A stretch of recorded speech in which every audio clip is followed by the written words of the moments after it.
Cinquième commandement, tu te feras suivre régulièrement par un coach compétent. Tu te feras suivre régulièrement par un coach compétent. Trois publications importantes dans ce domaine-là. Early Treatment Response, l'étude que je vous parlais tantôt, publiée dans le British Journal of Health Psychology en 2005. Une étude publiée en France dans un journal scientifique Annales médico-psychologiques, le titre « L'effet de la relation thérapeutique sur les résultats dans le traitement de la perte de poids » et une autre étude « Traitement de l'obésité, stratégie pour le maintien du poids à long terme » qui a été présentée au 8e Congrès international sur l'obésité. Dans toutes ces études-là, la grande découverte, c'est que le facteur le plus important, les 4 facteurs qu'on a vus prédisent le succès de la perte de poids, mais c'est le suivi.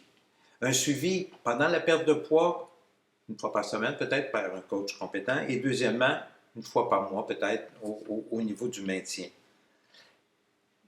Et la découverte importante aussi, ce qui est important, c'est l'importance de la qualité de la relation thérapeutique avec le coach. Le coach doit vous aider un petit peu à